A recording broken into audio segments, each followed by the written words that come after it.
स्वातंत्र्यपूर्वदिनी ठाण्यातील सरस्वती सेकंडरी स्कूलच्या विद्यार्थ्यांनी भारत मातेला एक अनोखे वंदन केले। धरती मातेचे चरण स्पर्श करून त्यांनी देशभक्ती आणि शेतीचा सन्मान एकत्र केला आहे। सोबतच पेरणी ते कापणी या शेती प्रकल्पाचीही सुरुवात झाली। सरस्वती मंदिर ट्रस्ट संचालित सरस्वती सेकंडरी स्कूलने यंदा स्वातंत्र्य दिन वेगळ्या पद्धतीने साजरा केलाय।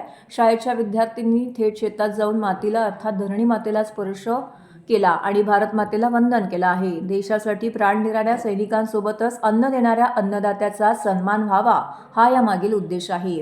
याचवेळी शाळेच्या 2026 पेरणी ते कापणी या उपक्रमाची सुरुवात करण्यात आली। या प्रकल्पात विद्यार्थी स्वतः बीज पेरणीपासून ते पीक कापणीपर्यंत सर्व प्रक्रिया शिकणार आहेत। शेतीचे महत्त्व, अन्नाचे मोल आणि पर्यावरणाचा संवर्धनाचा संदेश देण्यासाठी हा उपक्रम राबवण्यात आला आहे। मातीशी नाळ जोडणे आणि श्रमाची प्रतिष्ठा विद्यार्थ्यांमध्ये रुजवणे हा या उपक्रमामागचा मुख्य हेतू असल्याचं शाळा प्रशासनाने सांगितले। देशभक्ती आणि कृषी संस्कृतीचा संगम असलेला हा उपक्रम सर्वांसाठी प्रेरणादायी ठरला।